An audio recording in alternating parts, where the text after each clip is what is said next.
Hi, my name is Chris and I'm making this nature video for the Stuart Low Trust.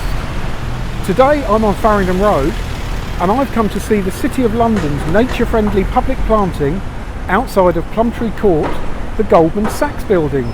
The City of London has designed new public realm planting around Plumtree Court, the new Goldman Sachs building, that really has got benefit for wildlife and, to add to it, is absolutely beautiful. You wouldn't necessarily think that a £10 billion development by a great big financial company such as Goldman Sachs could stimulate any wildlife benefit in the City of London. But situated just down from Holborn Viaduct on Farringdon Road,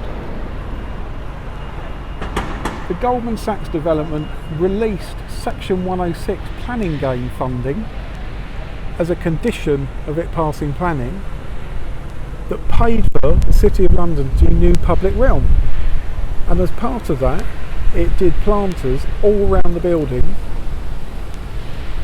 that, not only being aesthetically really good quality, is also of real benefit to any urban wildlife. Today I've come to look round and see in detail what's in the planting. So outside the new development on 2 Stonecutter Street, which is a new office building, which is enormous. It's a great big architect design office block, mirror glass, lovely fossil limestone, it's got all the fossils in, and for someone like me that really likes fossils, you can see it's got Belmanites, which were prehistoric sort of squid. But so it's covered in this limestone, but also outside, which for corporate development, they've got these planters, which have got naturalistic planting in them. Series of perennials and grasses that come up and flower in sequence, but they provide a long season of visual interest right in the heart of the city. And as you can hear, even though it's noisy with sirens, traffic, they give a real garden feel along Farringdon Road that is always busy with traffic. So I think it would be a good idea if I go along and we'll have a look at some of the perennials they've put in here, and I'll talk about them. On the Farringdon roadside you can see they've constructed these great big planters which must hold an enormous amount of compost. They do have irrigation systems, but also you can see they screen the building, both in terms of security but also for pedestrians, from the busy traffic on Farringdon Road. And it really is busy, but the design of the planters is really clever, I think. So on the street side they're raised, so it almost gives a sense of a wall, and then on the building side they're a lot lower, so that means all the planting is really accessible, both visually but also you can perch on the edge if you've got a coffee. But interspersed on this side are birch trees, which have really good benefit for wildlife. Birds will eat the seeds. There's quite a lot of moth species feed on the foliage. They support over 84 species that are dependent on birch. But below it there's a series of grasses, perennials, ground covers, which throughout the year, starting in early spring, give interest and support wildlife, and in succession different things come into flower throughout the year. And even though it's cleared and cut right back in late winter, from about March right round to December, January, when it's cut down again, it has great appeal. Worth us having a look in detail at what grows here, because it really shows with some good planning, what good quality planting can be achieved even in the heart of cities.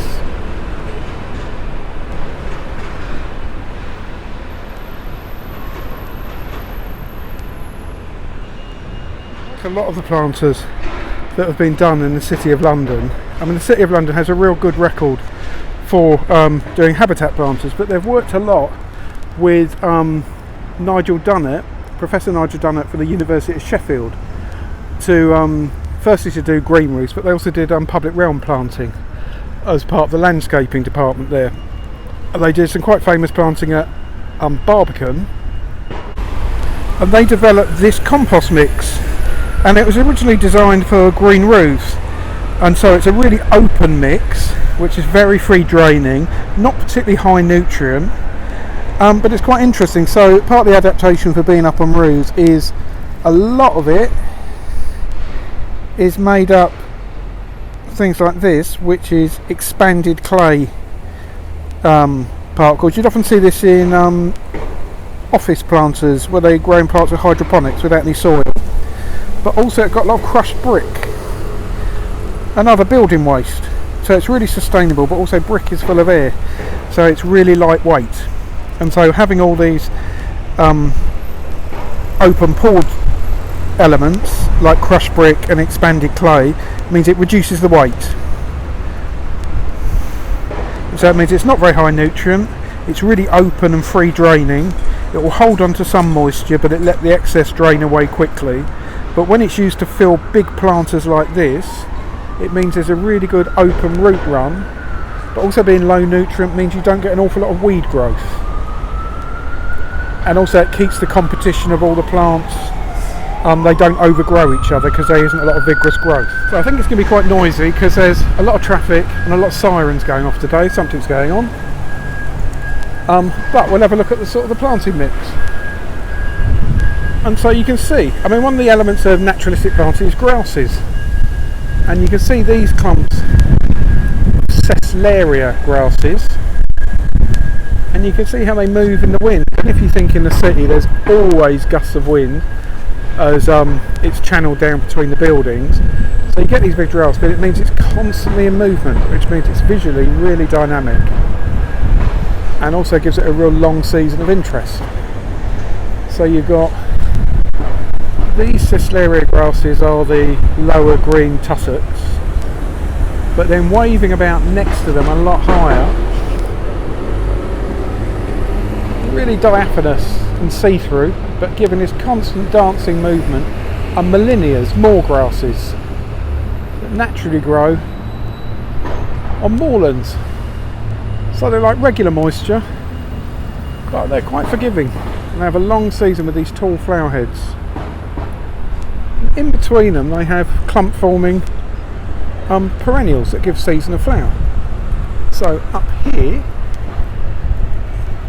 is a Persicaria, which makes these big leafy clumps topped by these spires, in this case white flowers, but they also come in pink and red, and they're very popular with wasps, which a lot of people say you don't want plants that attract wasps. They don't really attract them. I mean it's used by bees as well, but wasps are really good natural pest control, so they eat a lot of caterpillars and other insect pests in the garden, so they have real benefit. And of course if you have plants that they can get their supply of sweet nectar from, it means they're not going to spend their time flying around your sandwiches. So that means there'll be less of a pest for people. And then beneath it there's lower clumps of geraniums which have a long season of flower. So these have already been flowering for about 6 weeks, 2 months, and they will keep going intermittently right through to the autumn.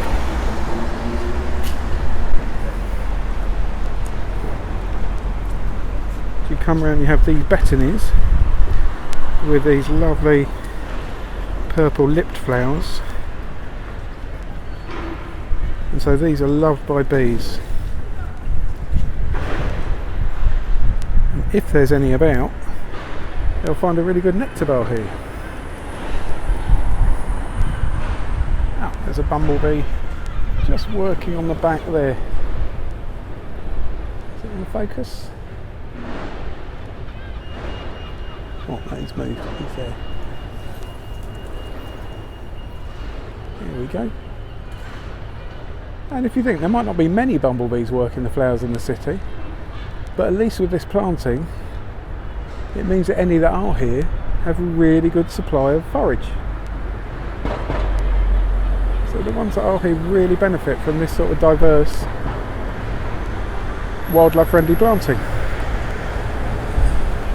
And the strengths of this planting are that the varieties and species chosen give a really long season through the year. So you can see that down here, this geranium, which would have been flowering for a couple of months with these pink flowers, you can see by all the seed heads it's coming to the end of its flowering season. And so if it was in a managed garden with a lot of maintenance, you'd cut that right back hard and then it would come back into flower. But here, with minimal maintenance, it will be left, but it doesn't really matter and damage the overall visual appeal, because following it is this purple stackies, which will be flowering for a couple of months, but then just coming to flower and with loads and loads of buds are these asters. And so these will flower right through late summer and into the autumn. And they'll be opening flowers and flowers and flowers in succession until they're covered in purple flowers, which bees again love. In very early spring, these begonias will flower in pink and white. Then they make these big leafy clumps which cover the ground and also give a contrast to the more flowing grassy leaves. So visually they have real good appeal. And you can see how long through the beds the planting design's repeated. So, for example, you've got at the end you've got the white persicaria with its tall spires, and then the stackies, the betony and purple in front, and then you've got the same pairing here, and then further back in the bed the persicaria extends through, and as you go along it's then the purple stackies again, but then back up to the persicaria, and you can see all the way along this planting it's repeated, and it gives a real rhythm along the length of the beds, which gives it a real unified whole. And even though it's just a series of planters,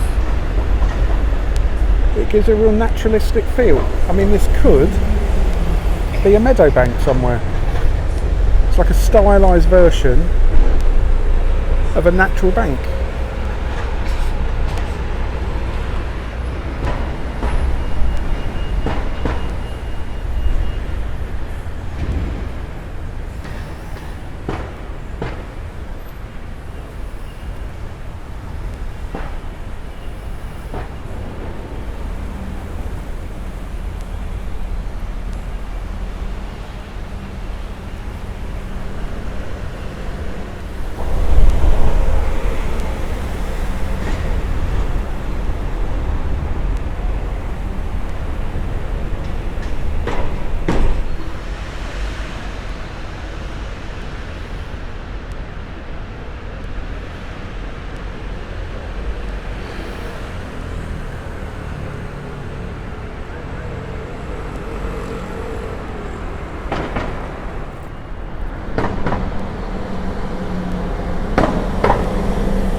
And you can see, because of how windy it is, I mean, it shows one of the difficult things about planting in cities is that because of all the high buildings, they channel the wind down, so you get these really weird cross drafts and southern gusts that if it's a woody planting, you know, it can cause damage when it's really windy.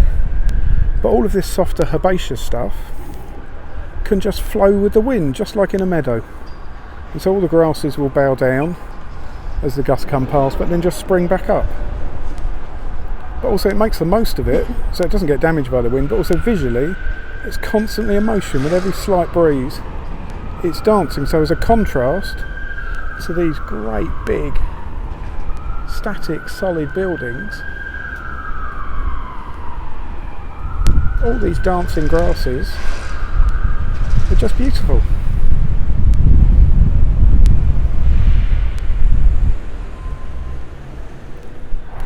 We're at the Farringdon Road side of the building. They've got stackies.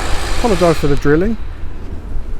But on this side they've got the same species but a different variety. So this one is a pink form. Just as good for bees, just as good for pollinators. But just a different colour, but it's nice to have that repeating form. So it's still got the lit flowers.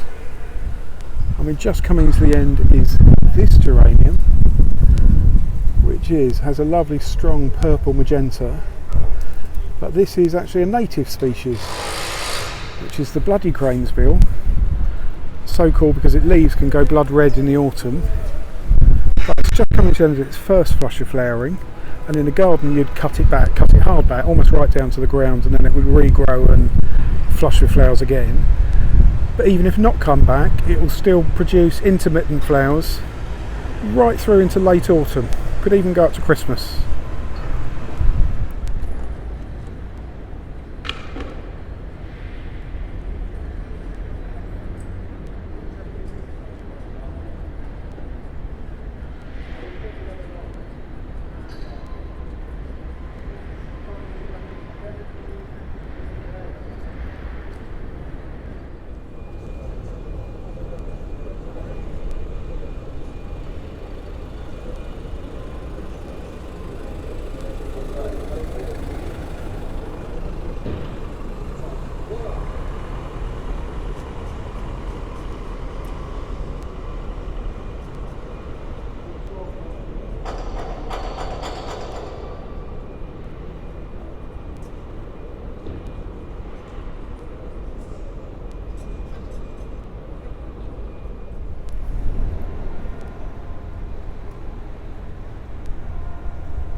On this side of the building, even the Persicaria is repeated.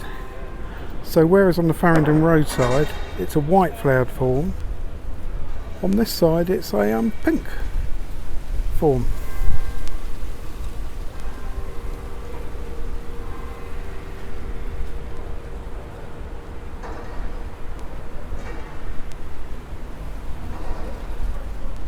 But like most of the perennials, it's long flowering, self-reliant, just needs a bit of water in the driest period.